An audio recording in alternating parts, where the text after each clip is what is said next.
Ahora comenzaremos con el licenciado Rodrigo Amoroso, a quien empezará con su presentación sobre prevención de lesiones. Sí, buenas noches, ¿qué tal? Yo me presento, no soy profe de educación física, soy licenciado en kinesiología y fisioterapia y técnico en preparación física. Hace 15 años que trabajo con deportistas, por eso este es un tema que me apasiona realmente y bueno, voy a tratar de compartir algunas experiencias y algunas vivencias con ustedes. Sé que en este grupo, o sea, en esta charla, hay alumnos de la universidad, alumnos estudiantes de kinesiología, alumnos estudiantes de educación física, pero sobre todo sé que hay muchos corredores y aficionados al deporte, así que bueno, espero que les pueda servir esto que vamos a ir hablando. Aquellos que tengan dudas o que tengan preguntas, váyanlas haciendo en el chat, cosa que cuando terminemos podamos ir respondiendo todas esas dudas que vayan surgiendo. Sé que no me pueden ver bien, quizás con... Perfecto, Rodri, ahí... Sí. Rodri, ahí le doy unas indicaciones nada más a los asistentes por cualquier cosa, está dentro de lo que vos le estabas informando, así ya damos comienzo con tu charla. ¿Ah? Bueno. Informamos que todas estas actividades virtuales de extensión que se realizan están aprobadas bajo resolución rectoral, en la número 353/20, y les recordamos, como les decía el licenciado Amoroso, que podrán hacer todas las preguntas que ustedes quieran en el chat y van a ser respondidas al finalizar las conferencias, y les solicitamos, con el fin de una óptima transmisión, mantener apagados los micrófonos y cámaras durante la webinar. ¿Ah? Cualquier pregunta que también se quieran ustedes dejar para el final y compartirlas, ¿cierto?, con nuestros disertantes, serán respondidas una vez que terminen los dos disertantes en esta capacitación. Muchísimas gracias. Ahora sí, Rodrigo, te damos la bienvenida con el inicio de tu tema. Bien, Pablito, decime si se escucha bien. Les decía que por ahí no se ve demasiado bien mi cámara, es un problema de definición, de foco, pero si me escuchan bien me quedo conforme. Se escucha perfecto, Rodri. Bueno, perfecto. Se escucha perfecto, vámonos. Bien. Yo principalmente no quiero ahondar en demasiados datos técnicos ni ser demasiado teórico para que la charla no sea tediosa, pero bueno, vamos a empezar definiendo qué es una lesión deportiva, que no es ni más ni menos que un daño que se produce en un tejido debido a un entrenamiento de un deporte X o debido a una competencia deportiva. Cuando decimos que es un daño en un tejido, hacemos referencia a que si hay un daño muscular, probablemente estemos hablando de un desgarro, de una distensión o de una contractura. Si hubiese un daño articular, estaríamos hablando de lo que es un esguince, que es un daño ligamentario básicamente y de la cápsula articular. También podemos hablar de lo que es una luxación, una subluxación. Si hablamos de un problema tendinoso, podemos hacer referencia a las tendinopatías, a las famosas tendinitis. Y si hablamos de una lesión ósea, hacemos referencia básicamente a una fractura. Esas son generalmente las patologías comunes en los deportes. Obviamente, depende del deporte que realice cada individuo, va a ser el tipo de lesión que tienen, ¿no es cierto? Si estamos hablando de corredores, me gustaría escucharlo al final, acá a los corredores que tenemos, pero me imagino que deben tener algún tipo de tendinopatía en el tendón tibiano, en el tendón de Aquiles, quizá alguna lumbalgia, alguna rodilla del corredor, son las patologías frecuentes en corredores. Es importante diferenciar el origen de la lesión, ¿sí? Tanto para el profe que entrena al deportista, para el médico o para el kinesiólogo, es importante saber si la lesión es de un comienzo agudo o crónico. Y acá voy a tirar algunos tips para que ustedes tengan en cuenta. La lesión aguda es aquella esa que vemos acá en la imagen, es bastante cruda la lesión. Esta es una fractura de tibia y peroné que sufrió Francesco Totti en la Roma. La lesión aguda es de comienzo súbito, repentino, ¿sí? Es sorpresiva. Se produce generalmente por un traumatismo, un golpe. En realidad es un macrotraumatismo, es un gran golpe, una gran contusión, una caída. Y el paciente generalmente recuerda el momento de la lesión. Para diferenciarlo de la patología crónica, en la patología aguda deja una huella motriz, ¿sí? Porque es un episodio tan... Disculpen que está ladrando el perro, no sé si lo escuchan o no. La patología aguda produce una huella motriz porque el dolor es tan severo y es tan súbito. Discúlpenme.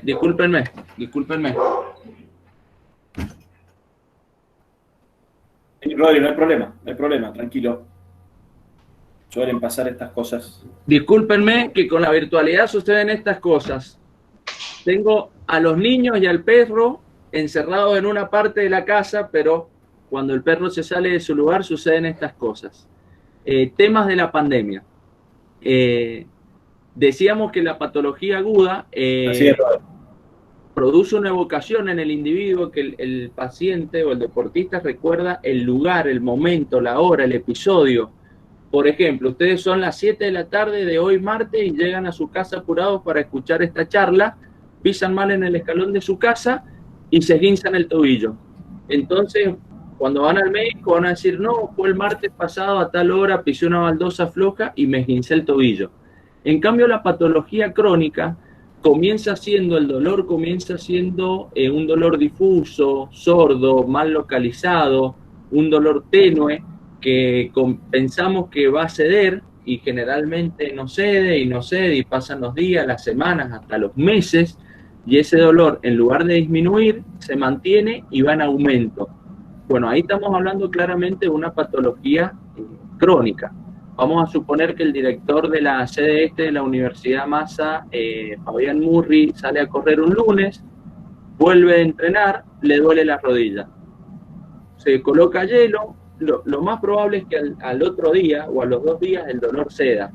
Ahora, si el dolor no cede lo suficiente y se cronifica y continúa o la persona sigue entrenando y ese dolor va ondulantemente, va aumentando, disminuyendo, pero no desaparece, tranquilamente se puede transformar en una patología crónica. Son dolores perennes, por así decirlo, tienden a perpetuarse.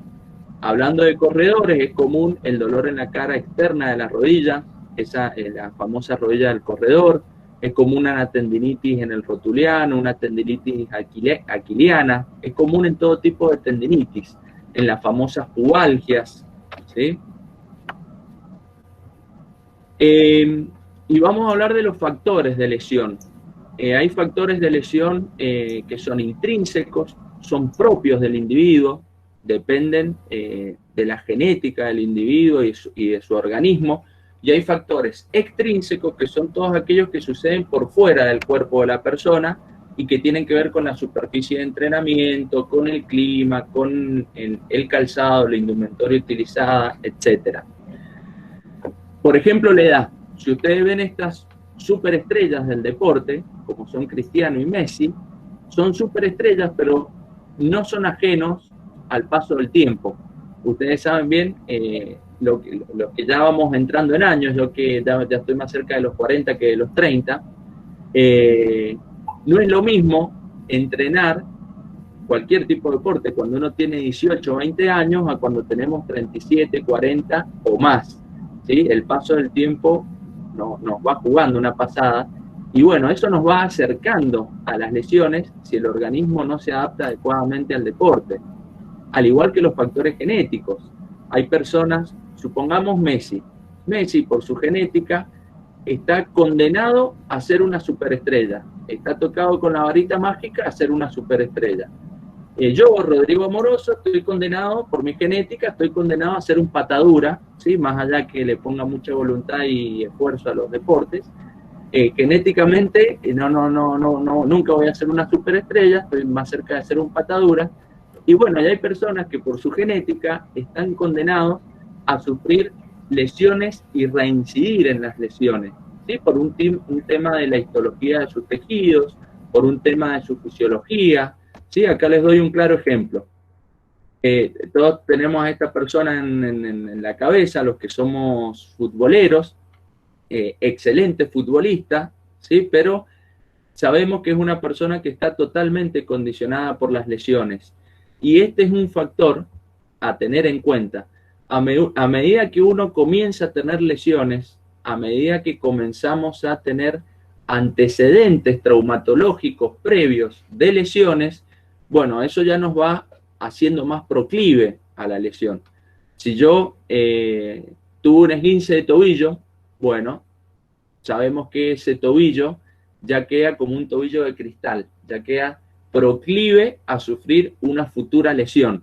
Es por eso la importancia del entrenamiento y de la prevención en reincidir en una nueva lesión. Otro factor importante que es intrínseco, ¿sí? La tolerancia que tiene al esfuerzo la persona y la capacidad de recuperación. Esto tiene que ver con la genética de cada uno. Ya sabemos que todos tenemos un fuerte en el deporte. Hay algunos que su fuerte es la fuerza o la hipertrofia, otros son buenos en flexibilidad, otros son buenos en capacidad aeróbica, y así como somos fuertes en una capacidad determinada, somos débiles en otra capacidad. Entonces, esas cuestiones las tenemos que tener en cuenta, porque no solo va a depender de la genética del individuo, no solo depende del organismo del individuo, sino que también depende del grado de entrenamiento de la persona. A ver, un tipo entrenado entrena intensamente hoy y a las 12 horas o a las 24 horas ya está listo para entrenar de nuevo. Una persona desentrenada entrena fuerte hoy día y van a pasar 24, 48 o 36, 48, 72 horas y probablemente todavía tenga un residuo de aquel entrenamiento que tuvo hace 2 o 3 días. Entonces eso depende por ahí del grado de entrenamiento y depende del organismo y de la capacidad de cada persona.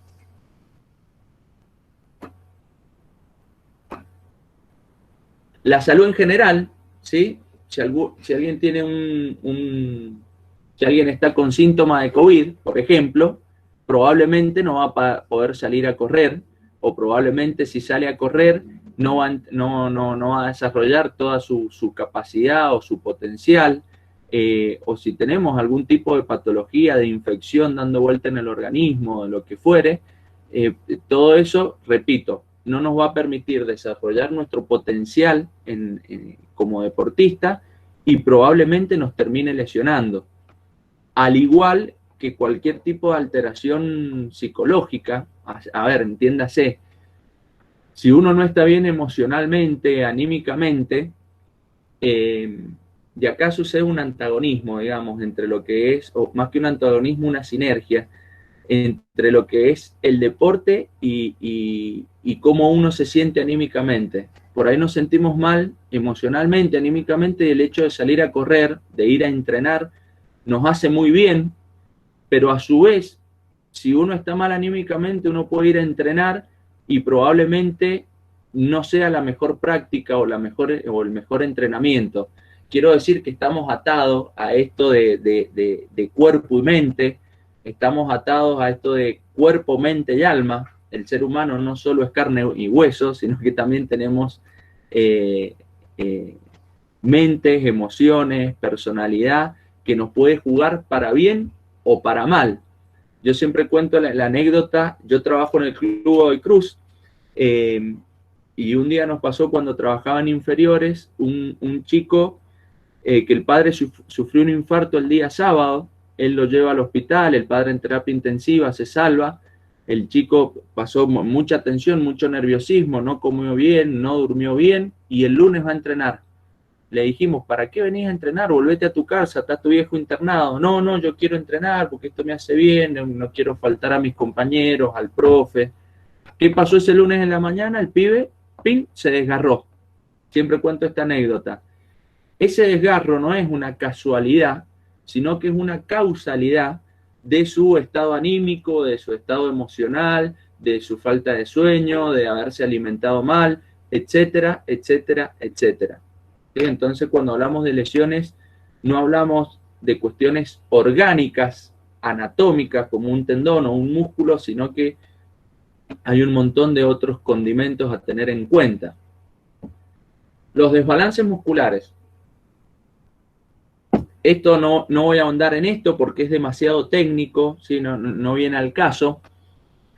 Pero saben bien ustedes que debemos tener un adecuado equilibrio muscular y un adecuado fortalecimiento. Por eso es muy importante la capacidad fuerza, de la cual va a hablar Federico enseguida. Pero más allá de tener una adecuada fuerza, debemos tener un adecuado equilibrio muscular. Esto que ven ustedes, relación cuádriceps e isquiotibiales, o sea, relación entre el cuádriceps y los posteriores, ¿sí? De esto hablamos mucho en los deportes en conjunto, en fútbol, en rugby, en hockey.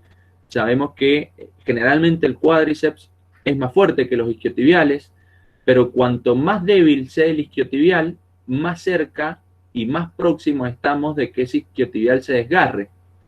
Mientras el cuádriceps es más fuerte y el isquiotibial es más débil, más próximo estamos de una lesión de rodilla. Esto quizá en los corredores no se ve tan marcado, ¿sí? Porque no hay tantas aceleraciones ni desaceleraciones como en los deportes en conjunto, pero ustedes que corren saben bien que generalmente tenemos un grupo muscular débil que nos trae problemas, que se contractura, que se fatiga, que le falta flexibilidad. Si ustedes me preguntan a mí, yo tengo un problema en todo lo que es cadena posterior, glúteos, isquiotibiales, gemelos. Tengo falta de flexibilidad y falta de fuerza en los isquiotibiales. Ustedes me dirán, y sí, yo cuando corro, dependiendo si la superficie de entrenamiento, si corro con una pendiente, corro en subida, que en Mendoza generalmente hay muchos desniveles, corro en subida, se me fatigan los gemelos o los sóleos. Y quizás se me fatiga más el sóleo derecho que el sóleo izquierdo. Y bueno, sí, probablemente sea porque hay un desequilibrio muscular. Y ese desequilibrio muscular nos va aproximando a que si yo tengo ese sóleo débil, probablemente termine con una tendinopatía del tendón de Aquiles, o no, o quizá con una fascitis plantar, o con una contractura en algún otro músculo como el popliteo, que está ahí atrás de la rodilla muchas veces jorobando. Entonces tengamos en cuenta, no es mi intención hablar de datos demasiado técnicos, pero tengan en cuenta, piensen ustedes, piensen en su organismo, piensen en su entrenamiento y vayamos viendo sobre qué eslabón debemos trabajar, ¿sí? Ya sea la fuerza, la flexibilidad o lo que fuere. Quizá algún corredor me está escuchando y dice, y yo cuando corro, no sé, me duele la zona lumbar.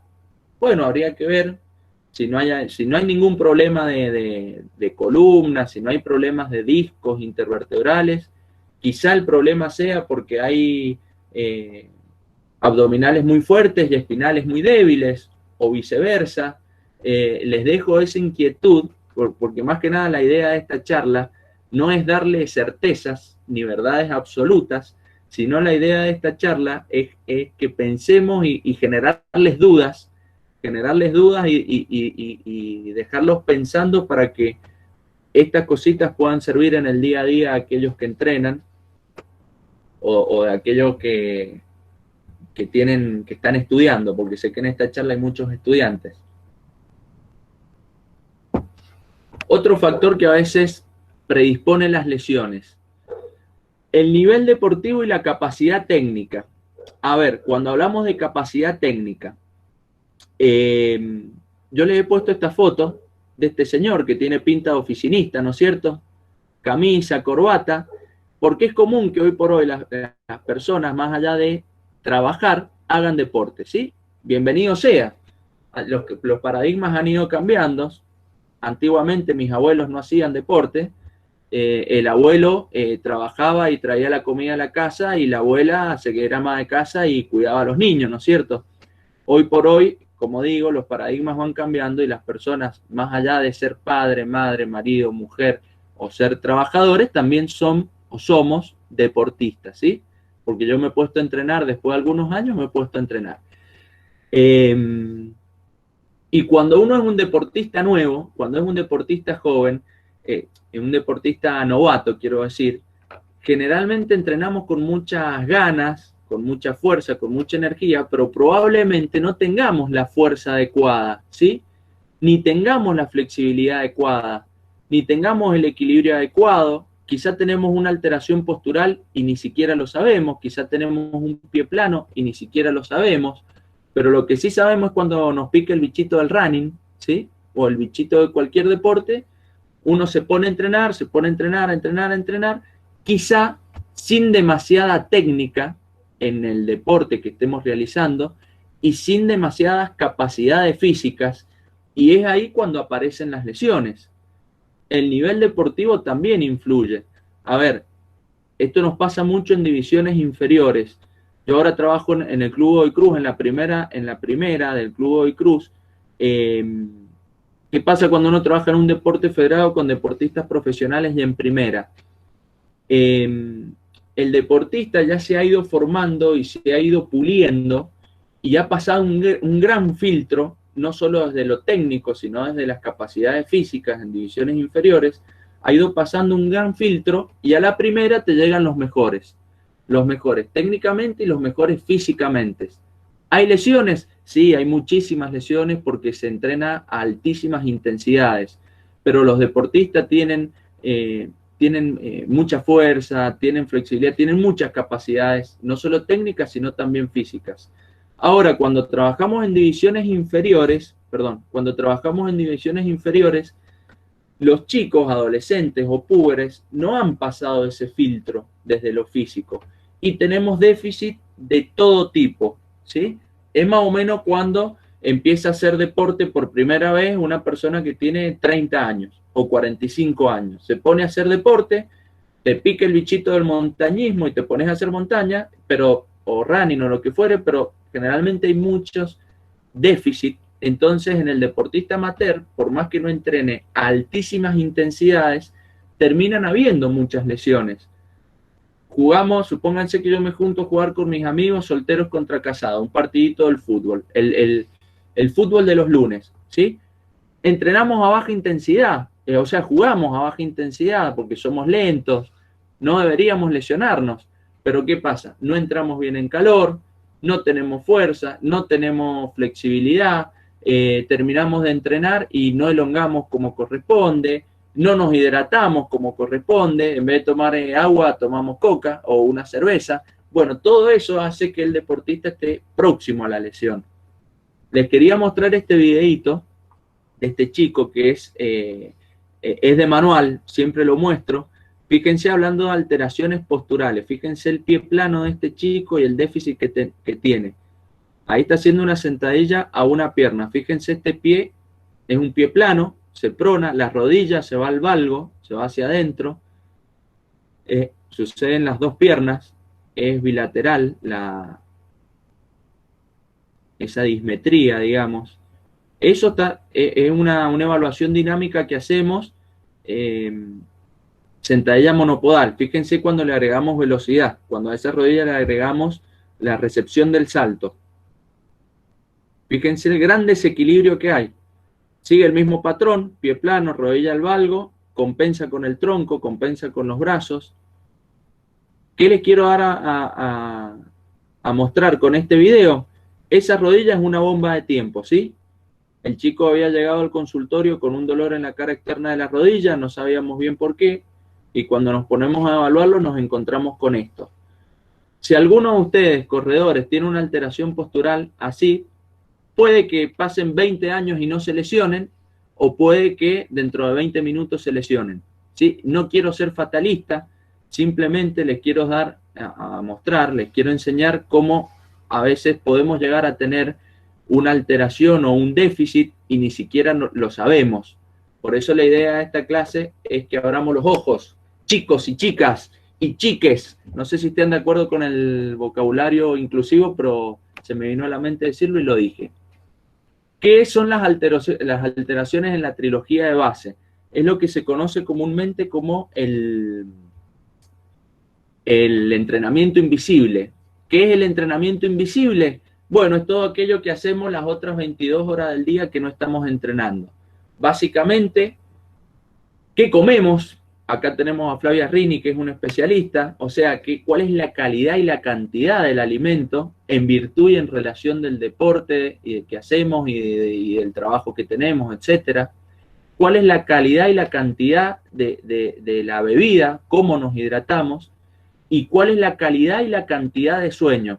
Porque si acá me está escuchando una corredora que tiene un niño de 9 meses y que se despierta 3 veces por noche, bueno, sabrá que si al otro día esa pobre mujer o ese pobre padre que duerme salteadito de 2 horas en 2 horas, sabe que no va a poder entrenar o no va a poder trabajar con el mejor rendimiento. Lo mismo pasa aquel que entrena, por ejemplo, a las 2 de la tarde y sale de su casa a las 7 de la mañana a trabajar, se lleva la comidita en un tupper o no come nada, tipo 12 del mediodía, y a las 2 de la tarde se va a entrenar. Bueno, probablemente ese tipo de alimentación no sea lo ideal para ese tipo de entrenamiento, y cuando esto se sistematiza, a la larga nos puede llevar a una lesión. Les he puesto algunas imágenes acá a modo de ejemplo.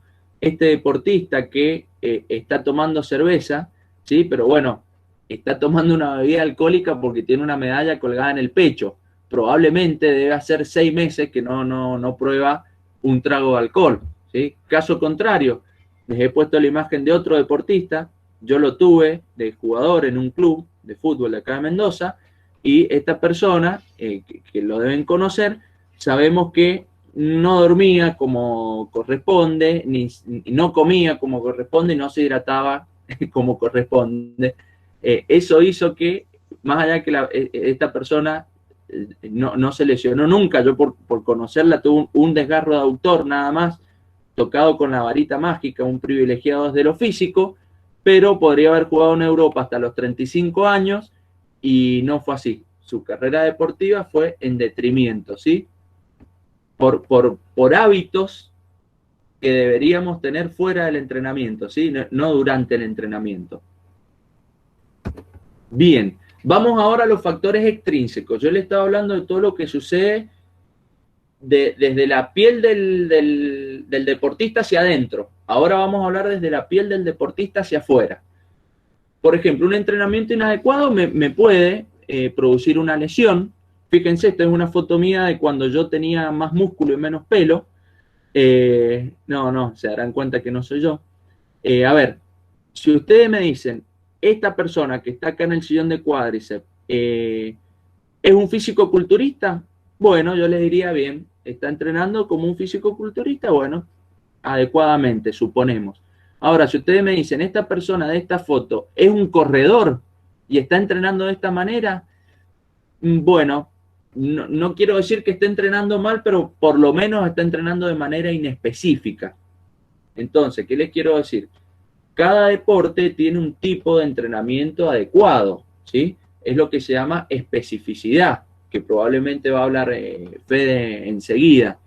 Por eso es importante que entrenemos con un profe, que tengamos un profesor o un entrenador criterioso, que sepa manejar las cargas, que sepa dosificar las cargas, o que nosotros mismos, cuando ya tenemos experiencia en el deporte y cuando ya tenemos experiencia sobre mi organismo, sepamos manejar, adecuar y dosificar las cargas, porque muchas veces nos creemos que somos superatletas y no lo somos. Lo digo como deportista, que he sido deportista amateur. Yo tengo mi corazoncito, les cuento.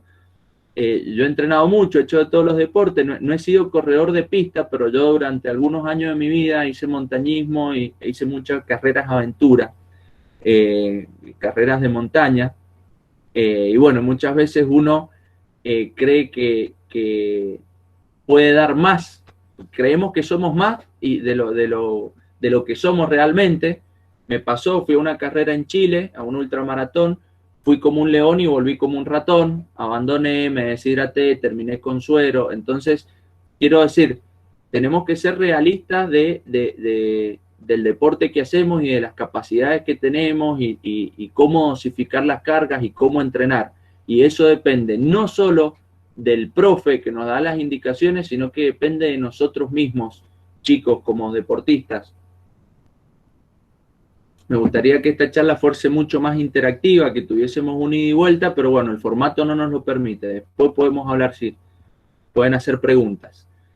Esto que he puesto acá es un ejemplo, es un programa de carreras, de carreras de montaña de España y las mejores ultramaratones del mundo, ¿sí?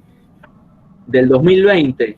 Todo esto se modificó, se cambió debido a la pandemia, y he puesto esto de ejemplo porque nuestros entrenamientos deben estar planificados en torno al picture, ¿sí? En torno a las competencias que tenemos, y tener en cuenta, no sé cómo serán ustedes los corredores, quizás este año el calendario de carreras está, bueno, se ha suspendido todo, pero tenemos un calendario muy intenso de carreras y tenemos que saber elegir cuándo vamos a correr.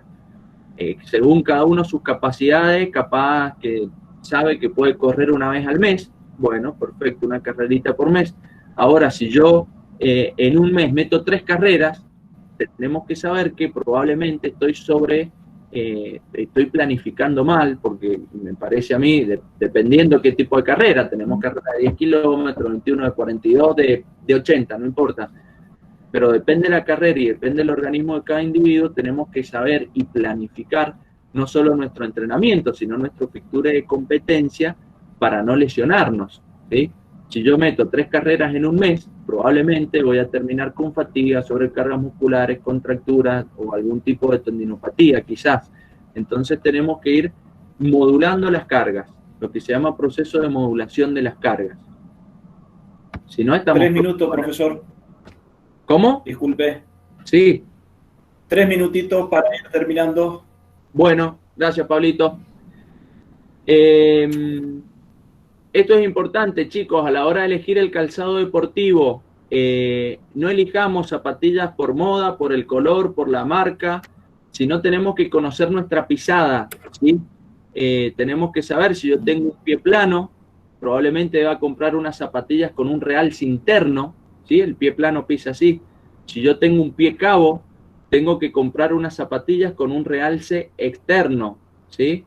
Repito, no comprar zapatillas porque estaban de oferta. Está bien que muchas veces compramos condicionados por el bolsillo, pero tenemos que saber si necesito usar plantillas, si no, qué tipo de plantilla es la más adecuada. Si yo tengo un pie plano y piso así, como este chico, y la rodilla se va al valgo, como este chico, ¿qué pasa con el menisco externo? Se comprime el menisco externo, tengo las rodillas así, las rodillas cariñosas, el genu valgo, ¿sí? Esta alteración postural me está predisponiendo a una lesión. Bueno, el clima, ustedes sabrán, no es lo mismo entrenar en el verano que en el invierno, ¿sí? En el invierno cuesta más entrar en calor, en el verano nos podemos deshidratar, estamos más próximos al calambre, etcétera, etcétera. Debemos tener cuidado en las superficies de entrenamiento. O sea, el corredor de pista generalmente tiene la misma superficie para entrenar, pero el corredor de montaña a veces corre en nieve, corre en barro, corre en superficies blandas o duras. Todo eso me puede condicionar a lesiones. Esto es lo que yo le decía, la percepción de nosotros mismos, ¿sí? Si yo soy un gatito y me creo un león, bueno, está bien que yo me crea un león, pero tengo que saber que sigo siendo un gatito y debo entrenarlo a este gatito para aproximarme y acercarme más al león, ¿sí? No ir a correr una carrera como un león y volver como un gatito o como un ratón. Eso es un exceso de confianza y es un error. Voy terminando, Pablito. Sí, no hay problema. Importante, 2 diapositivas que me detengo acá. A ver, a tener en cuenta, cuando uno sumamos un factor intrínseco, por ejemplo, tengo un pie plano, ¿sí? Bueno, tengo un pie plano, yo ya soy un deportista susceptible a lesionarme. Ahora, si a este pie plano le agrego un factor extrínseco como el uso de un calzado inadecuado, un calzado desgastado, una superficie de entrenamiento irregular, inadecuada, ya soy un deportista en riesgo, porque tengo un pie plano, uso un calzado inadecuado, ya soy un deportista de riesgo. Y si le agrego un hecho desencadenante, ¿qué es un hecho desencadenante?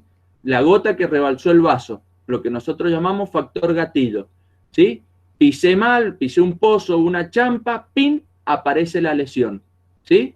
Entonces, tengan en cuenta, después de toda esta charla que yo he dado y que ustedes han ido repasando en su cabeza cómo es su organismo y cómo entrenan, si ustedes se consideran un deportista susceptible de lesionarse y le agrego un factor externo, lo cual aumenta el riesgo de lesionarme, y si a eso le agrego un factor X, ¡pin!, aparece la lesión.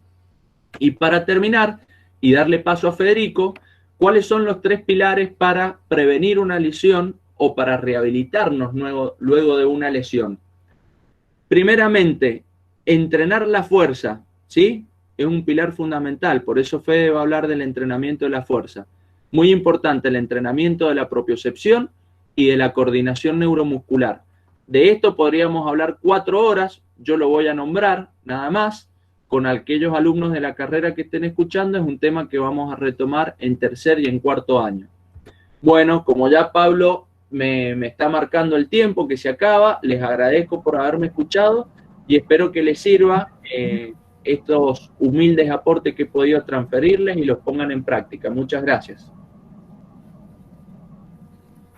Bueno, muchísimas gracias, licenciado Amoroso. La verdad que ha sido un gusto escuchar todo el tema de prevención de lesiones, cómo se producen las lesiones y cómo influye no solo a los deportistas que trabajan, ¿cierto? O entrenan y están especializados en el running, sino aquellos también que se van sumando día a día a estas nuevas disciplinas y que, por supuesto, hay que tener una preparación previa para la prevención de esto tan importante de las lesiones, que puede en algunos casos seguro ocasionar varios inconvenientes. Bien, ahora le damos paso al licenciado Federico Wickel, que nos va a estar hablando sobre el entrenamiento de la fuerza, como anticipó el licenciado Amoroso. Así que adelante, profesor Wickel.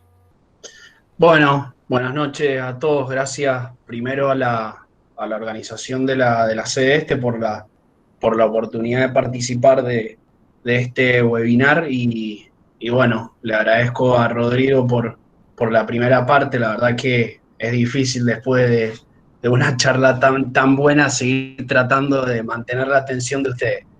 Bueno, y gracias, obviamente, ustedes son los que pueden, o sea, los que hacen posible esta charla. Bien, realmente, chicos, el entrenamiento de la fuerza es todo un tema de debate dentro del running, ¿sí? Yo la verdad que quiero empezar transparentando mi posición y decirles que ninguna de las cosas que yo les voy a mencionar ahora son verdades absolutas, ¿sí? Todo lo que yo voy a decir es relativo. Rodrigo ya estuvo hablando que hay varias cositas que estuve anotando de la charla de él, y él justamente, bueno, relativizó bastante, y no porque no hayan precisiones con respecto a las lesiones, sino porque las lesiones se pueden producir por múltiples factores. Bueno, el entrenamiento de la fuerza también tiene esa característica de la relatividad, ¿sí? También quiero transparentar de que yo me posiciono en un paradigma, bueno, bastante científico. No significa que sea el paradigma correcto, para nada, ¿sí?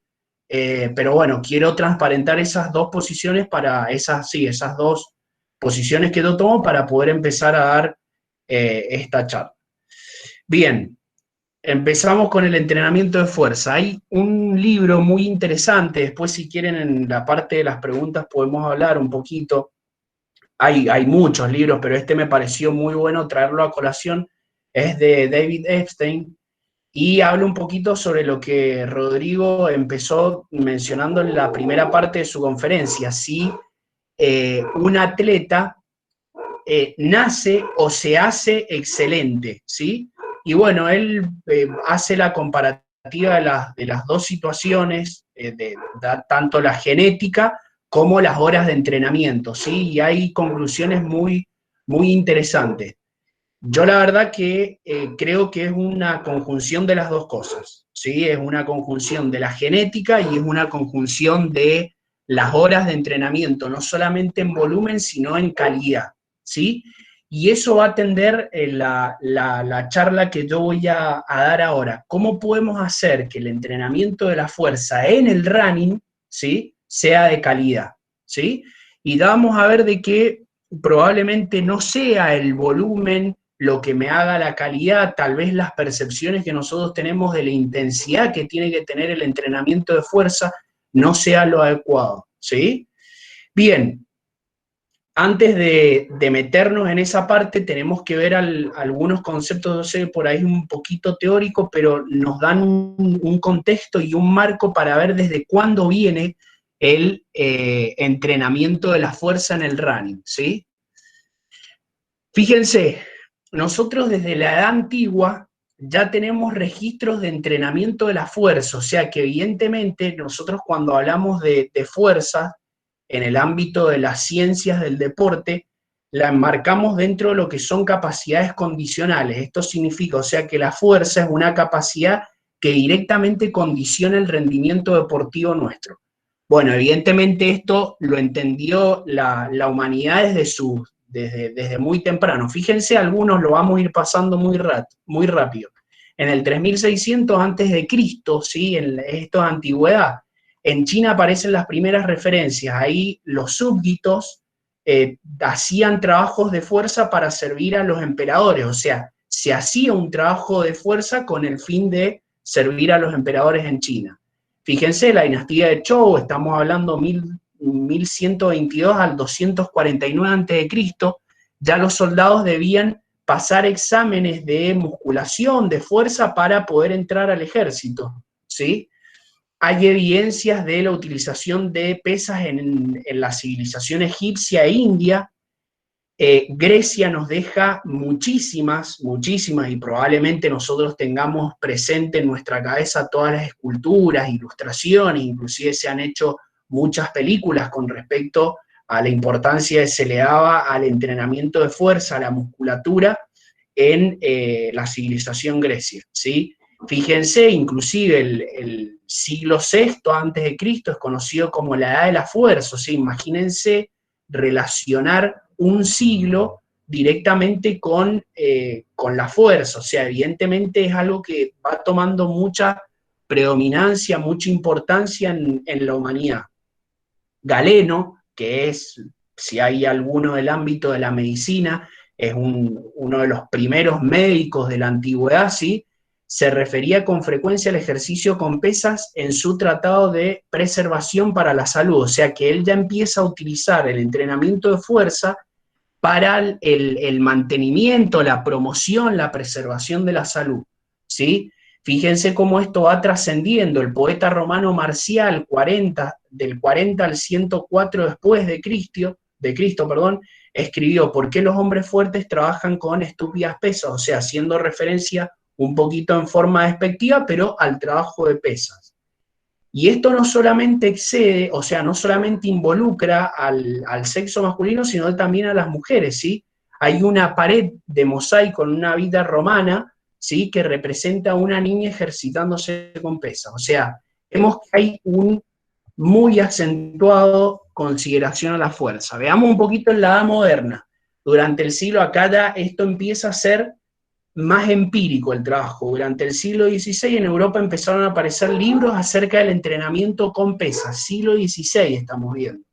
Varias universidades de Francia y Alemania ofrecían estudios sobre el entrenamiento con pesas, o sea, ya empieza a ser inclusive, tiene rasgos académicos, ¿sí? Y así, fíjense, 1544, 1728, ya empiezan a aparecer publicaciones específicas, siempre en Europa, en relación al tratado de la fuerza, y por ahí ya empieza a estudiarse más los efectos fisiológicos que tiene la fuerza. Y no quiero detenerme mucho en esto porque no me va a alcanzar.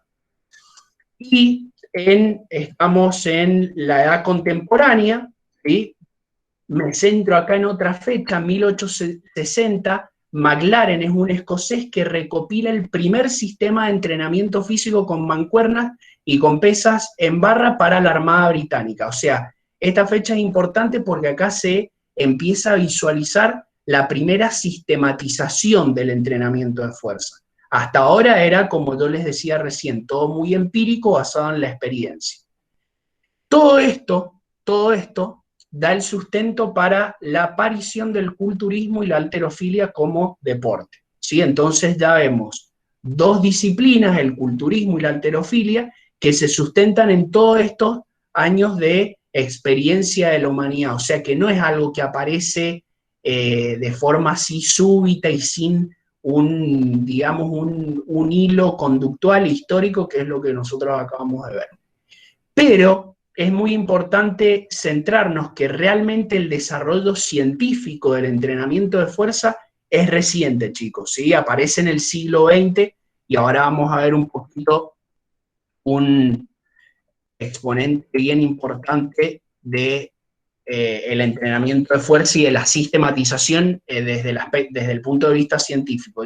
Yuri Verkhoyanski, lo deben haber leído algunos de ustedes, si seguramente haya algún profe de educación física, es más o menos, él escribe un libro que se llama Superentrenamiento, que es como la Biblia del entrenamiento de la fuerza, ¿sí? Él es un científico ruso que nace antes de la segunda, es más, a poquito tiempo de haber empezado la Primera Guerra Mundial, pero su carrera profesional la desarrolla mientras se desarrolla la Guerra Fría. Vieron las características de la Guerra Fría, una gran competencia entre el modelo occidental y oriental, y eso también se traspola al deporte y concretamente a los Juegos Olímpicos.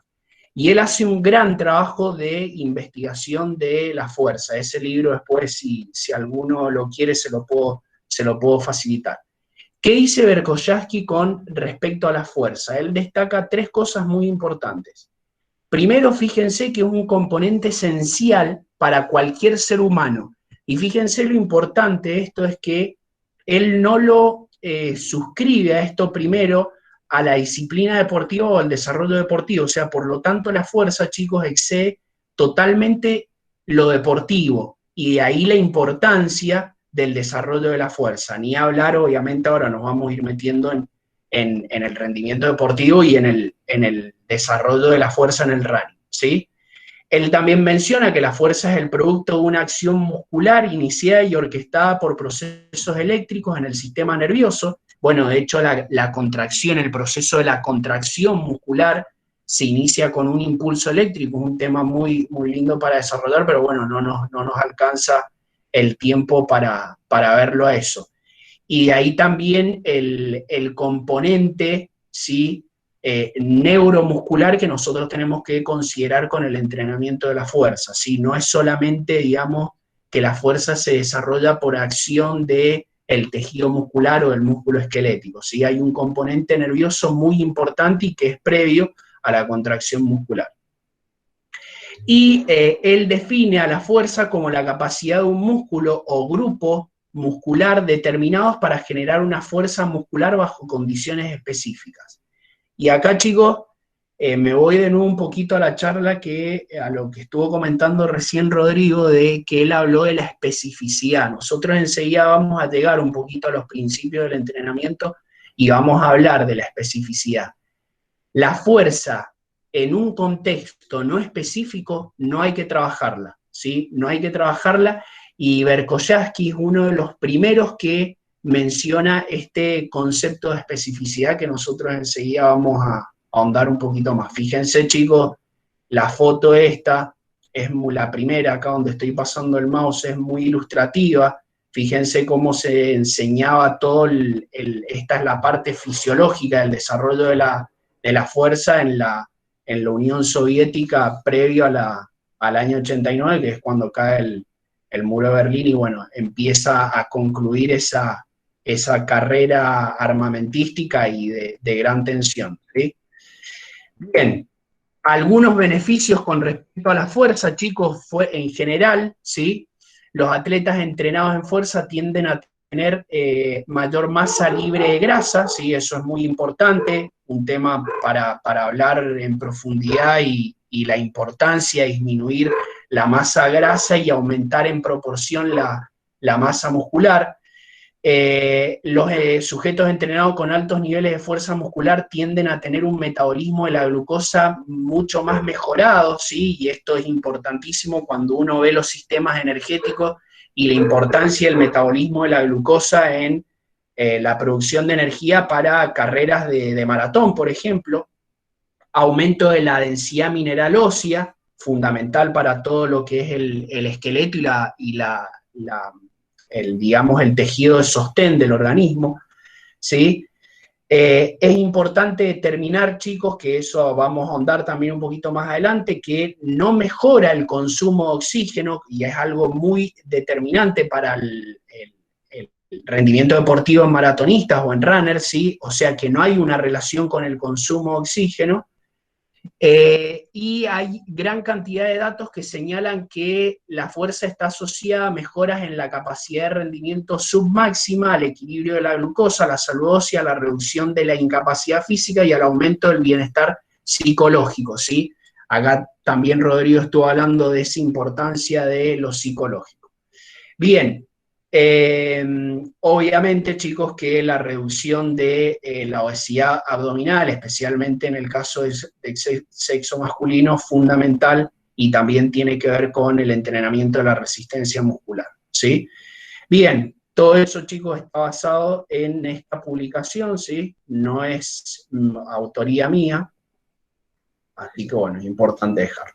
Bien, algunos aspectos fisiológicos del running como para que nosotros entendamos cuáles son los requerimientos desde el punto de vista no solamente energético, sino muscular que me requiere el entrenamiento de running. Fíjense, claramente el sistema que predomina cuando nosotros entrenamos esta modalidad deportiva tiene que ser el sistema oxidativo, ¿sí? Las características del sistema oxidativo es que son ejercicios principalmente de tiempo elevado y una intensidad media a submáxima, ¿sí? Aproximadamente, chicos, aproximadamente los maratonistas o los corredores de running corren en estos valores de VO2 máximo, ¿sí? 85% estamos hablando de realmente maratonistas de elite. Después, en alguna otra oportunidad, si se da la posibilidad, sería muy, muy interesante cómo evaluar esto, ¿sí? Esto es para, digamos, para un tema totalmente aparte. ¿Cómo puedo evaluar el VO2 máximo y cómo puedo ir a hacer el seguimiento de esta capacidad? Esto entra, vieron que estábamos hablando nosotros recién del componente de fuerza. Bueno, esto entra en otra capacidad condicional totalmente diferente, que es la resistencia. Y otro concepto que es muy importante tener en cuenta es el de umbral de lactato. Esto explicado de forma muy sencilla, básicamente nos explica que un umbral es como una puerta.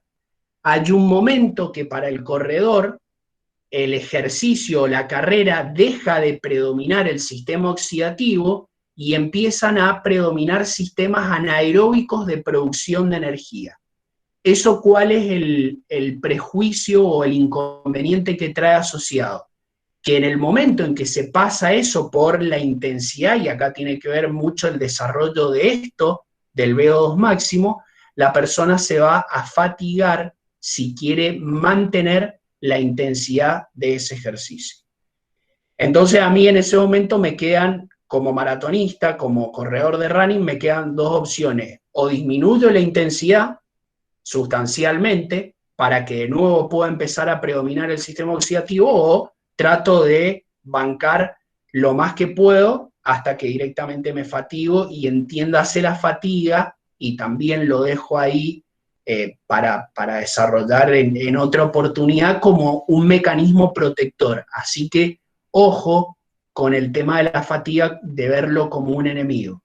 ¿Esto se puede mejorar? Sí, claramente, mejorando el VO2 máximo, tratando de aumentar el tiempo y la intensidad a la cual yo puedo predominar haciendo el ejercicio bajo el sistema oxidativo sin tener que recurrir a las reservas anaeróbicas para producir energía, ¿sí? Bien, seguimos avanzando. Tipo de fibras musculares. Nosotros tenemos básicamente, esto es una clasificación muy general, dos tipos de fibra. Genéticamente hay una que tenemos más que la otra, ¿sí? Las tipo 2 también se pueden dividir en intermedias, pero bueno, no quería hacer una charla tan fisiológica, ¿sí? Esto sí tiene un componente genético muy, pero muy elevado, ¿sí? Fíjense un poquito las diferencias. Estas son las lentas, estas que yo estoy pasando ahora el mouse acá alrededor, ¿sí? Son las fibras lentas. ¿Qué característica tienen estas fibras? Tienen mucho contenido mitocondrial. La mitocondria es una organela que está en todas las células de nuestro cuerpo y donde se produce el sistema oxidativo, ¿sí? Si yo tengo mucha cantidad de mitocondria, voy a poder favorecer muchísimo el desarrollo del sistema oxidativo. Por lo tanto, para un maratonista sería re importante tener mayor cantidad de fibras del tipo de contracción lentas o rojas que también se denominan. El rojo se lo da realmente el color de la mioglobina, le da ese tinte de color rojo y eso hace de que favorezca el mayor transporte de oxígeno. Por lo tanto, acá nosotros ya tenemos una primera distinción bien importante. Frente a dos personas, una que tenga tipos de fibra muscular blanca o rápidas y a una que tenga este tipo de contextura, las tipo roja, frente a mismos niveles de entrenamiento, la que tenga fibras de contracción lenta o las rojas seguramente va a tener mejor rendimiento en este deporte, ¿sí? En otros deportes, bueno, va a ser mucho más beneficioso los que tienen contextura de fibras blancas, ¿sí? Hay mucha evidencia de que con el entrenamiento no es que se pueda cambiar sustancialmente el porcentaje de fibras, o sea, no es que porque yo me entrene mucho corriendo, si tengo muchas fibras de contracción rápida, voy a hacer un cambio sustancial a tipos de fibra de contracción lenta, ¿sí? Bien, eso con respecto a las fibras musculares. Y las adaptaciones que nosotros entrenamos muchísimo en el running influyen muchísimo en el gasto cardíaco, ¿sí? Lo aumentan sustancialmente, especialmente a expensas de un volumen sistólico muy elevado, o sea, esto significa expulsar mucha cantidad de sangre en cada latido y reduciendo la frecuencia cardíaca, cosa que es buenísimo porque me permite hacer ejercicios de mayor intensidad sin llegar a la frecuencia cardíaca máxima, ¿sí? Otro parámetro... 5 minutos, Fede. Bueno, Pablito, yo puse el cronómetro, puede ser de que queden 10, recién en comparación con la del Rodri. Dale, avancemos, dale, ¿Sí? vos dale, Fede. Yo tenía anotado 5, pero dale. Dale. El volumen sanguíneo va a ser algo que se va a ver muy modificado con el entrenamiento de resistencia, inclusive ya van a ver valores o sea, deportistas que se dedican al running que tienen aproximadamente 2 litros más de sangre en comparación con los que no hacen entrenamiento de resistencia. Y el flujo sanguíneo también aumenta muchísimo. En esos son los aspectos fisiológicos principales que tiene el running. Nos metemos un poquito para ya después llegar al entrenamiento de fuerza, ¿qué tenemos que hacer nosotros y qué tenemos que tener en cuenta? Siempre nos tenemos que ir a los principios del entrenamiento. ¿Qué son los principios del entrenamiento? Son guías, chicos. Yo a los alumnos cuando hablamos de los principios del entrenamiento, yo les digo, son como caminitos que nosotros dentro de esos caminos, si nos movemos, vamos a ir bien. Si nos salimos de esos caminos y bueno, empiezan ahí los problemas. Algunos muy importantes que solamente los voy a mencionar, principio de individualización. Esto quiere decir de que cada persona frente al mismo estímulo puede responder de manera distinta por esto que estuvimos mencionando recientemente. Principio de variedad, sí, esto va bien orientado a los entrenadores que estén presentes, tratar de hacer entrenamientos que cumplan con el mismo objetivo, pero variando formas de entrenar. La progresión, ¿sí? Rodrigo estuvo hablando algo, esto es muy importante, especialmente en los que recién están empezando el entrenamiento del running, ¿sí? Principio de calentamiento y vuelta a la calma, ya está bastante interiorizado, los efectos fisiológicos que tiene sobre el aumento de la temperatura muscular, la flexibilidad, el aumento del flujo sanguíneo, ¿sí? Y la especificidad, ¿sí? Probablemente este sea no el más importante de todos los principios, pero por ahí es donde tenemos bastante problemas. No somos específicos en nuestros entrenamientos de fuerza. ¿Y qué es lo que hacemos? Empezamos a tomar de otras modalidades deportivas, ¿sí? Entonces, en la última parte vamos a tratar de responder esto y de dejar interrogantes para posibles webinar futuros, ¿sí?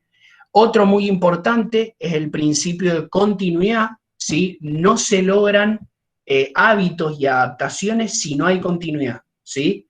Así que una de las cosas que mayor hincapié nosotros tenemos que hacer es en la continuidad en los entrenamientos, especialmente, como decía Rodrigo recién, suponemos que la mayoría del público que entrena es amateur, entonces, bueno, realmente la continuidad está motivada realmente por algo muy intrínseco y no por algo más extrínseco que podría ser una remuneración que la tienen los profesionales. Y el principio de recuperación, fundamental para no llegar a una situación de sobreentrenamiento que es muy fácil o somos susceptibles de caer en este tipo de deportes, ¿sí? Bien. Y ya para finalizar vamos a mencionar qué características tiene que tener el entrenamiento de fuerza.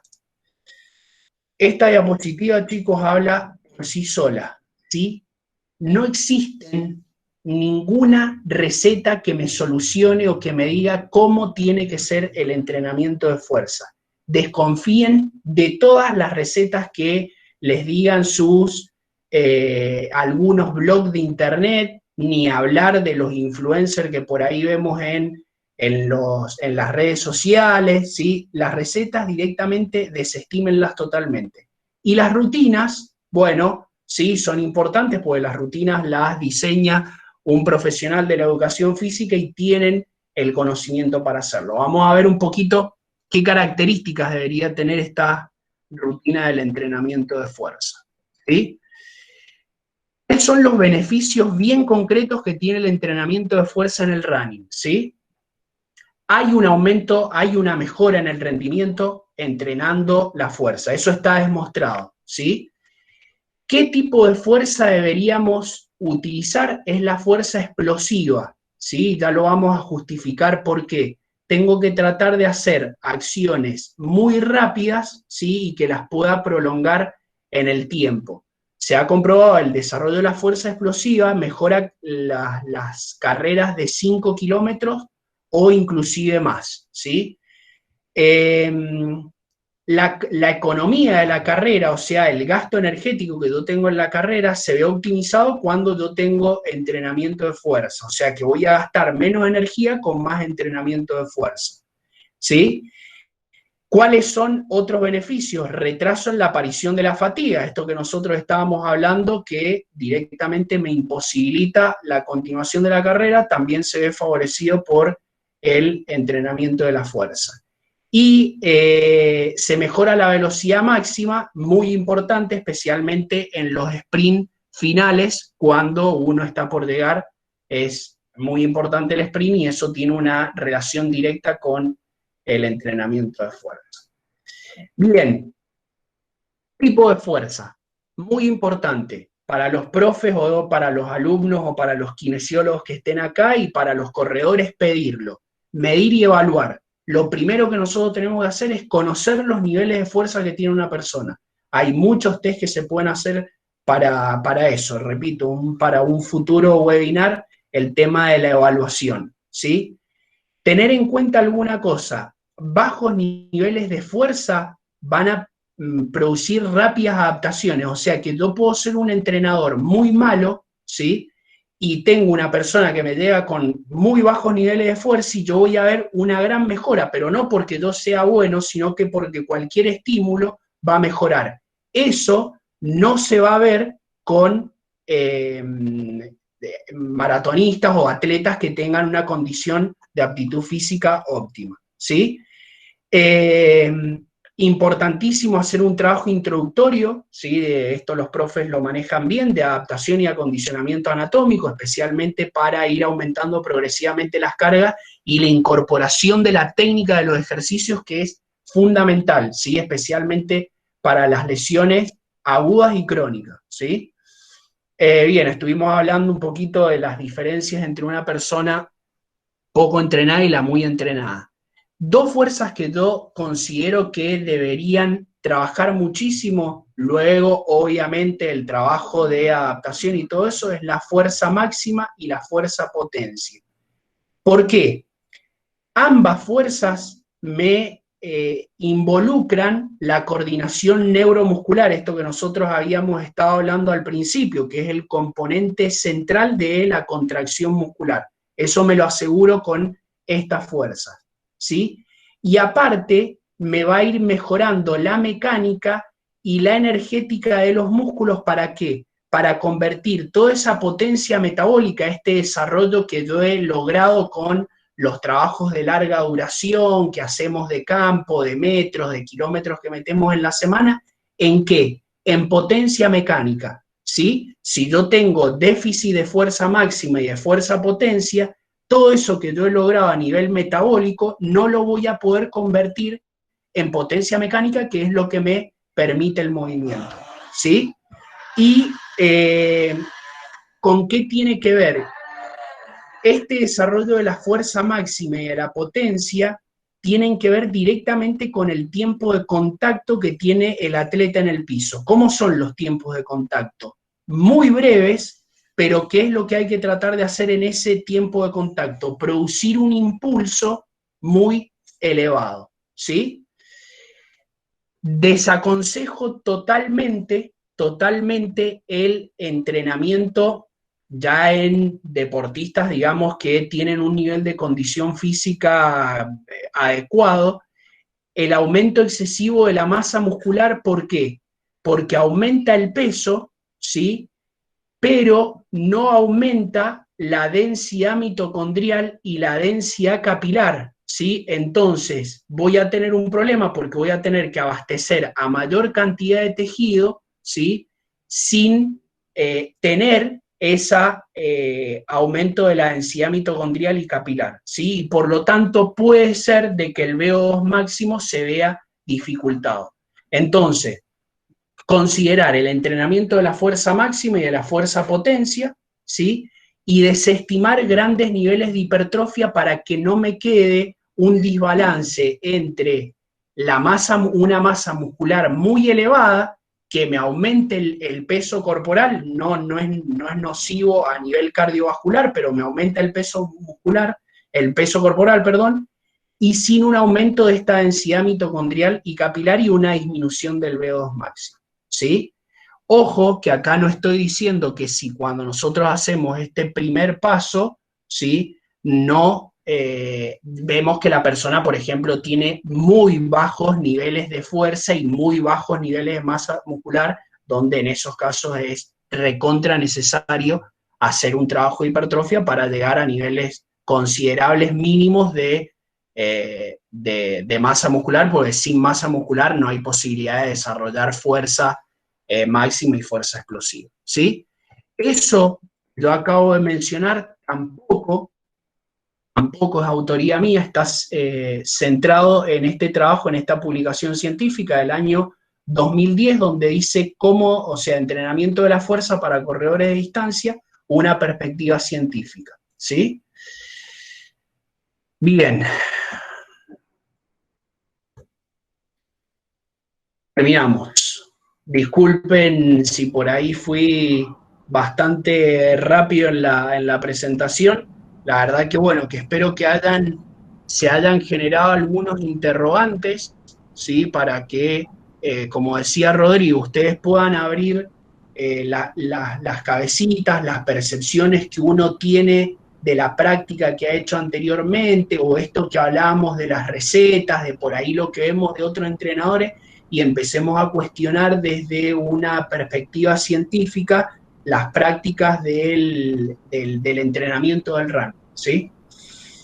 Muchas gracias por la participación. Muchas gracias.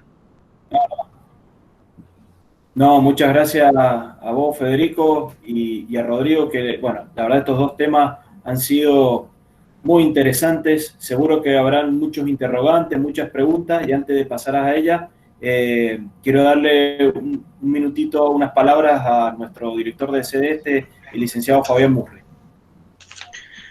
Bueno, buenas tardes para todos. En primer lugar, agradecer a todas las personas que se han conectado hoy día a este webinar. Espero que haya sido de su agrado.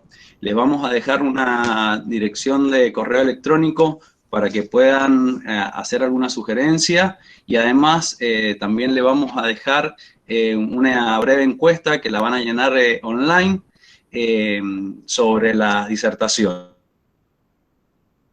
Por la demora en el comienzo, pero bueno, gracias a Dios han sido muchos los participantes. Y antes de comenzar con algunas preguntas que hay en el chat, quiero agradecer en primer lugar a los licenciados Amoroso, Wickel y Carroni que nos han acompañado esta noche. Y también comentarles que la universidad es promotora de donación de sangre, de médula, y en estos tiempos que estamos pasando, también de plasma para la gente que tiene COVID. Creo que las personas que están acá son deportistas, son gente sana, y los invito a que cuando tengan la posibilidad puedan hacer su donación de sangre y médula. Y si tienen a alguien que haya tenido COVID y esté recuperado, también los invitamos a donar plasma para ayudar a gente que la necesita en estos momentos tan difíciles. Quedamos abiertos a las preguntas, y una cosita más. Algunos la conocen, otras no, dedicarle este webinar a Antonella Marinosi, que ha fallecido hoy día, una runner muy conocida en el este y en Mendoza. Así que bueno, en un día triste para el runner, bueno, dedicárselo a ella. Muchas gracias a todos, y los dejamos con las consultas que deseen hacer. Bien, muy bien, gracias, estimado Fabián.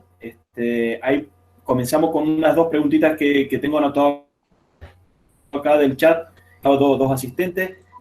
Para el licenciado Amoroso, Romina Gatica nos pregunta, dice, si entrena en la mañana, por ejemplo, 11 de la mañana, y después vuelve a entrenar a las 9 de la noche, con alimentación y descanso adecuado, ¿alcanza a recuperarse entre un entrenamiento y el otro?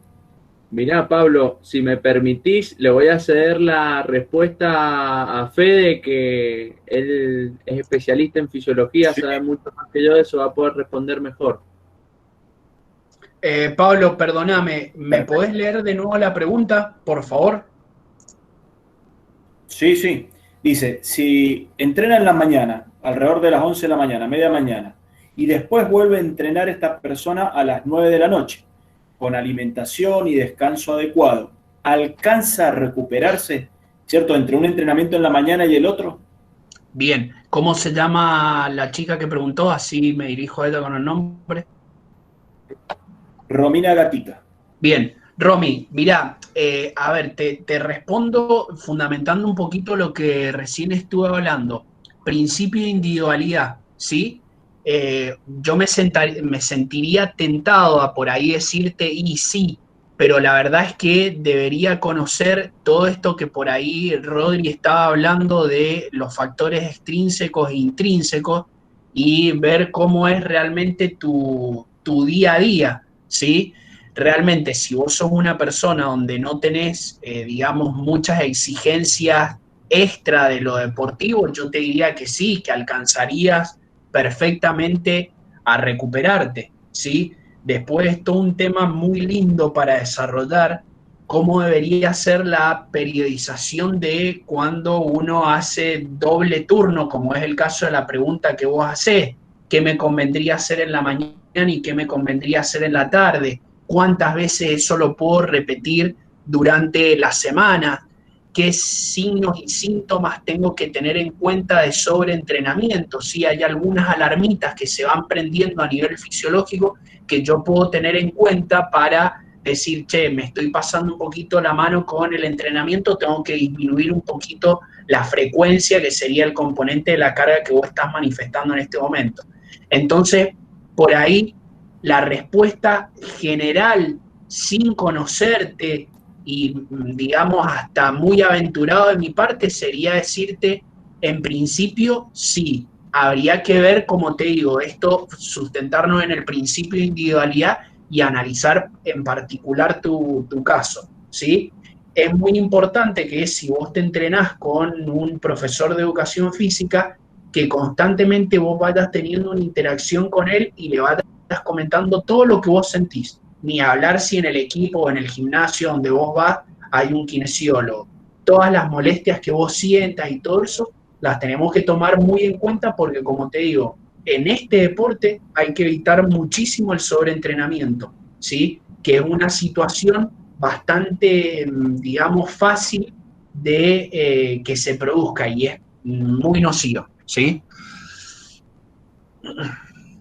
Perfecto, gracias Federico. Bien, Perfecto, ahí Victoria muchas Berrocal nos pregunta. Gracias. Victoria Berrocal nos pregunta, ¿es recomendable el uso de plantillas con zapatillas deportivas? La respuesta es que si necesitas usar plantillas, sí, es recomendable el uso. Puede, Victoria, que no necesites utilizar plantillas. Para eso hay que hacer un análisis de las huellas plantares, que eso antiguamente lo hacía un técnico ortopedista o las pedía el traumatólogo. Hoy por hoy hay muchos kinesiólogos que se dedican a eso y hay mucha tecnología. Se pueden hacer evaluaciones ya no estáticas como se hacían antes, sino evaluaciones dinámicas con la persona caminando, corriendo. Entonces, a partir de este estudio, del análisis de la huella plantar, la tecnología y el ojo entrenado de un profesional te puede indicar con bastante especificidad si necesitas o no el uso de las plantillas. Quiero aclarar que la plantilla se puede utilizar en la vida diaria para caminar, se puede utilizar con zapatillas deportivas o se puede utilizar con botín, inclusive, si hablamos de un jugador de rugby o de fútbol o de lo que fuere. Pero eso va a depender de lo que vos necesites. Creo que también había hecho otra pregunta, bueno, creo que era Victoria. Sí. Si logra adaptar el tobillo y demás estructuras a la mecánica de la zapatilla. En realidad no termino de entender bien la pregunta, pero quiero decir que la plantilla, el uso de la plantilla no es santo remedio, sino que es parte de un arsenal terapéutico.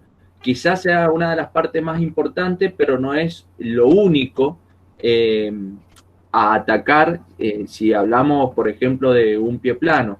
Habría que hacer una reeducación postural, fortalecer los músculos débiles, elongar los músculos retraídos, en fin, es parte de un combo, digamos, no es lo único. Perfecto, Rodri. Mira, ahí pregunta Tomás de San Roque, dice, ¿una buena dieta puede ser un factor que ayude a un deportista en su recuperación luego de una operación traumatológica? Bueno, estaría bueno que me acompañaran en la respuesta Flavia, que es nutricionista, y ustedes dos que son profes. La dieta adecuada y equilibrada, si hablamos de un deportista, siempre es importante, tanto cuando el deportista está sano, entrenando y compitiendo, como así también cuando el deportista se lesiona, porque muchas veces pasa que el deportista sigue consumiendo la misma cantidad de alimentos lesionado, consume los mismos alimentos que entrenaba cuando está lesionado, cuando en realidad entrena muy poco y nada, y eso quizá puede ser desventajoso. No termino de entender bien la pregunta, pero bueno, a la hora de rehabilitarse, si la persona tuvo una lesión Se necesita la cirugía, se necesita la rehabilitación del kinesiólogo y se necesita también el aporte de un nutricionista, y hago hincapié a esto que hablamos siempre del trabajo en equipo interdisciplinario, porque no todos sabemos de todo, ni siquiera el médico sabe de todo, entonces es importante siempre ir apoyándose en el conocimiento de otros profesionales. No ahondo más en la respuesta y para no ser, digamos, erróneo en la misma. Perfecto, perfecto, Rodrigo. Sí, seguimos 2 o 3 preguntitas más, así ya vamos a ir culminando. Bueno, justo hay una que pregunta Mauricio José Ledesma que dice ¿qué tan recomendables son los suplementos proteicos en el runner? Justamente una pregunta más direccionada a la parte nutricional. Yo desconozco. Rodri o Federico. Algo que desconozca, así que siendo sincero, no tengo respuesta para eso. Pablo, lo vamos a la parte de la nutrición, evidentemente es una consulta que están haciendo muchos.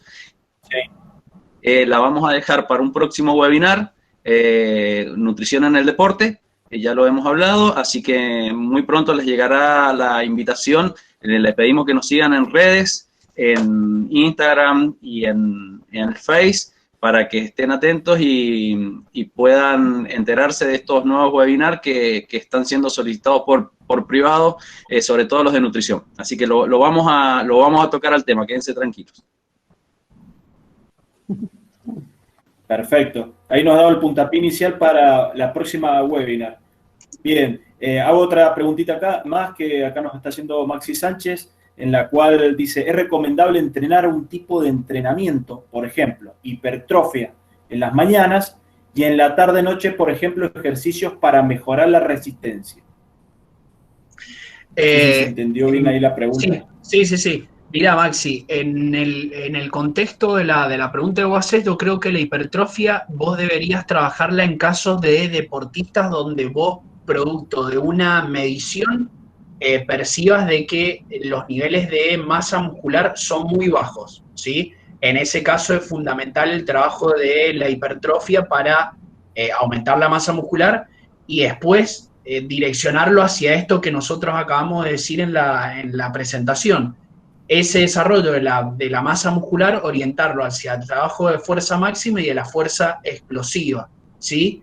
Y acá en ese contexto es importante tener en cuenta que, aprovecho con respecto a otra pregunta que por ahí surgió, en qué momento el entrenamiento de fuerza, si nosotros empezamos a direccionar en ese sentido el trabajo de la fuerza, tenemos que saber que tanto en la fuerza máxima como en la fuerza explosiva, el sistema energético que predomina es el ATP-PC, donde no me produce grandes utilizaciones de glucosa y glucógeno muscular, y tampoco me producen niveles acentuados de fatiga, ¿sí? Entonces, no tendría que ser un impedimento para después hacer el trabajo de campo, digamos, el trabajo aeróbico, ¿sí?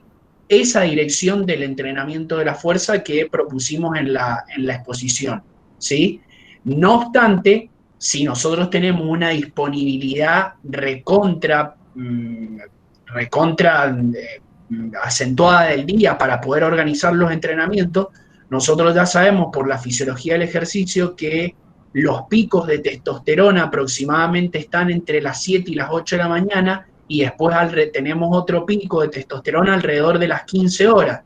Entonces, si yo pudiera orientar los entrenamientos de la fuerza en alguno de esos dos momentos del día, sería lo óptimo para justamente favorecer el desarrollo de esta capacidad condicional, ¿sí? Y esto corre para el sexo masculino y femenino. Si bien sabemos que por diferencias entre sexos, justamente los niveles de testosterona en mujeres son más bajos, obviamente hay niveles de testosterona y también se pueden aprovechar esos momentos, ¿sí? Pero tratemos de, como recién decía, la hipertrofia, trabajarla, no digo que sea mala palabra para nada, al contrario, pero sí darle mucha importancia cuando nosotros notamos déficit de masa muscular, ¿sí? Cuando eso nosotros ya lo pudimos, que eso es muy sencillo, con una sinantropometría se puede determinar. Cuando nosotros vemos que eso ya está bien, directamente empezamos a direccionar a ese trabajo de fuerza máxima y fuerza explosiva, ¿sí? Que no produzca grandes niveles de fatiga neuromuscular ni fatiga producida por ejemplo, vaciamiento del glucógeno muscular o disminución de los niveles de glucosa en sangre. Bien, muchísimas gracias, Federico. Bueno, y ahí hago una última pregunta que hace Federico Clavel, a lo mejor para Rodri. Dice, a la hora de prevención de lesiones, ¿cuáles son las evaluaciones previas que se deben hacer al runner para planificar un entrenamiento y sacar provecho al máximo del rendimiento? Primero que nada, saludos a Fede Clavel, es un colega, y saludo a Marcos Morales también, un deportista que tuvimos ahí en el club. Evaluaciones previas, bueno, habría muchas evaluaciones para hacer desde el punto de vista nutricional, desde el punto de vista de la preparación física, desde el punto de vista kinésico. Yo las evaluaciones que haría principalmente es una evaluación de la pisada y una evaluación de toda su conducta postural, todo lo que es tobillo, rodilla, cadera, columna, y a partir de ahí, eso en lo que respecta a lo kinésico, ¿sí? Evaluación postural, sobre todo de la pisada, para evitar valgo o evitar algún tipo de fascitis plantar, de tendinopatía, etcétera, etcétera. Después, del punto de vista de la preparación física y desde la nutrición, también hay muchas evaluaciones para hacer, pero desde lo kinésico me orientaría a eso principalmente. Bien, bien. Bien, ahí ya la última y ya finalizamos. Ignacio Martínez pregunta, dice, con el chico deportista que tenía un valgo de rodilla muy marcado, ¿utilizaría en algún momento de la rehabilitación trabajo sobre base inestable y trabajo sensoperceptivo a través de estímulos visuales? Sí, es muy buena pregunta, Ignacio, es buena pregunta. En ese chico debemos trabajar necesariamente, iniciar el trabajo en superficies estables y de manera prácticamente bipodal para quitar todo tipo de inestabilidad. No quitar estímulo visual al principio, porque muchas veces lo que hacemos es generar desequilibrios a través de superficies inestables, generamos desequilibrios a través de quitar la vista, generamos desequilibrios a través de trabajos monopodales. En este caso, si hiciéramos todo eso, genera aún más valgo de rodilla. Entonces, primeramente trabajar en superficies estables, bipodalmente, visualizándose en un espejo, que el deportista se visualice y haga consciente su alteración postural. Porque en ese caso, ese es un individuo, un clásico ejemplo, cuando la persona es inconsciente del gesto erróneo que realiza. Ese pibe se creía que se movía como Cristiano Ronaldo, entiéndase por qué lo digo, que creía que estaba totalmente bien su fisiología y sus movimientos, pero no era así. Cuando nos dimos cuenta los terapeutas, se lo hicimos visualizar a él y utilizamos como primer recurso de esa reeducación postural la concientización de su alteración postural a través de la visualización en un espejo y a través de comandos verbales que le da el terapeuta, diciéndole, llevarle la cola más hacia atrás, no lleves la rodilla tan adelante, ¿sí? Trata de que no se te meta la rodilla hacia adentro, rodilla sobre tobillo, cadera sobre rodilla, enderezar el tronco, las hemipelvis, ¿sí? Que los hombros estén sobre las hemipelvis, columnas erectas, todo el tiempo comandos verbales para que él haga consciente su alteración postural. Entonces lo de las superficies inestables lo dejamos para mucho más adelante cuando tenemos problemas más primitivos y más primarios resueltos. Y con ese chico trabajábamos mucho. Hay una pregunta más arriba, si trabajábamos en cadena abierta o en cadena cerrada. Trabajamos en cadena cinemática cerrada y mucho trabajo de glúteo medio y de peroneos laterales con las minibandas en las rodillas para que el glúteo medio tienda a erectar el fémur y llevarlo a la vertical, que no se angule tanto. Es un tema que da para hablar muchísimo, pero bueno, resumidamente, espero que se entienda. No sé si es la última pregunta o no. Quiero agradecerle a Fabián, a Flavia por la invitación Y quiero hacer una mención especial al perro de Fede y a mi perro que quisieron ser protagonistas durante la charla y realmente la protagonizaron por un momento, sobre todo mi perrito Charlie, un golden hermoso. Sí, yo también Bueno, muchas quiero gracias. agradecer, bueno, muchísimo a toda la organización de la sede a Flavia, a Fabián.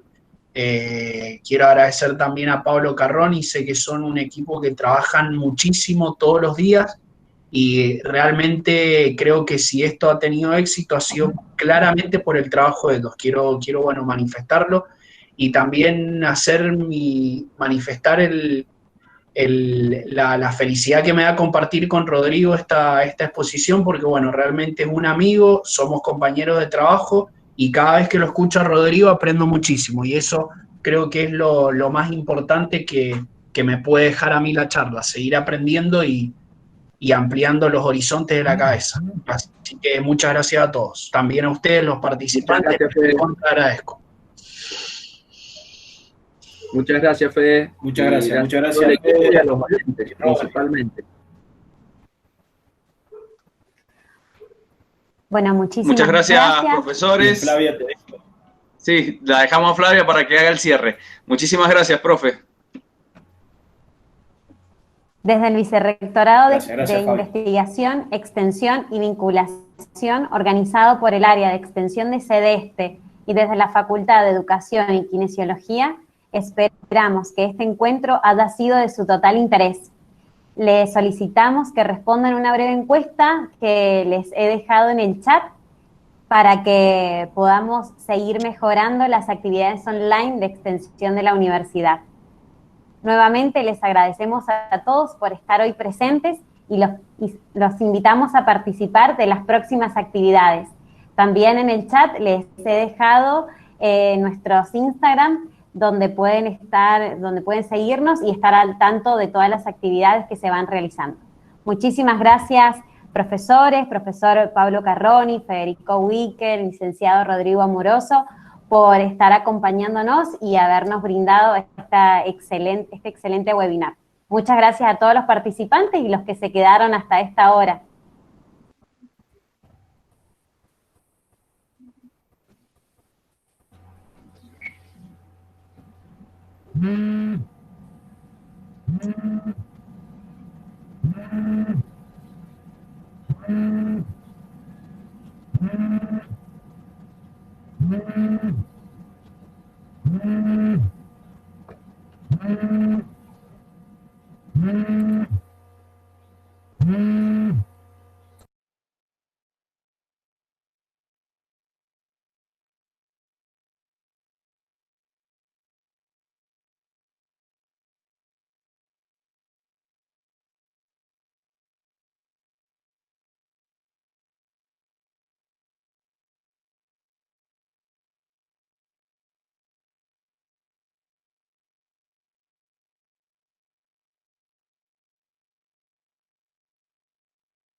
Profe.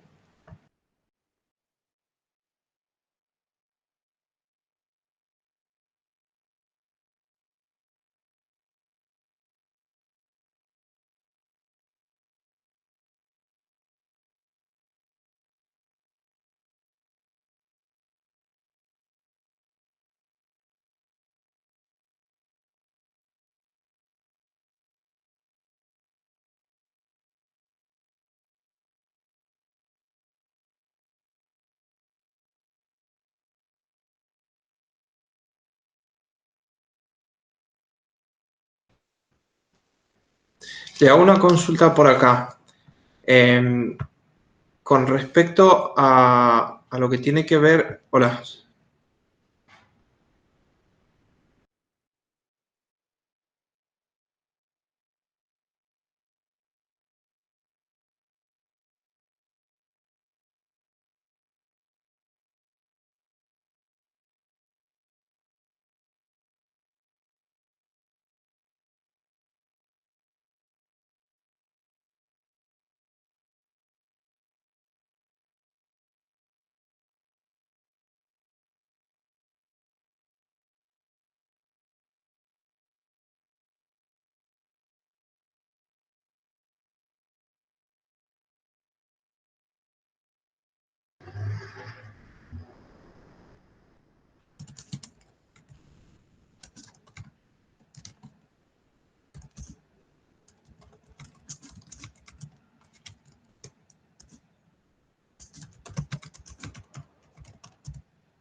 ¿Se entendió, Rodri, mi consulta? Si no, te la puedo hacer por acá.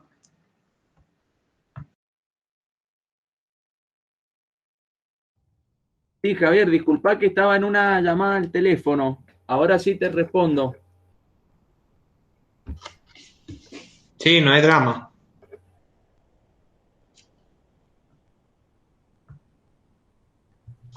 Ahí me haces una pregunta que no es fácil de responder. Si es importante entrenar a una persona que tenga una alteración postural, ¿primero la fuerza o primero la alteración postural? Y son cosas que van de la mano. Y yo te diría también entrenar la flexibilidad. Yo no soy un especialista en postura. Sí, por ahí trabajar algo de postura sobre deportistas, pero no sé sobre qué tipo de paciente me preguntás. No, por ejemplo, si yo tengo, vamos a los dos ejemplos. Si yo tengo, no sé, alguien que quiere prepararse para su primera maratón, o vamos al otro ejemplo, que yo tengo una persona que es, como dijo el profe Wickel, alguien de elite, de ultramaratón. No, simplemente, Javier, decirte, es muy importante lo que te dijo el Rodri, porque a veces los problemas posturales pueden venir por déficit de fuerza y flexibilidad ¿sí?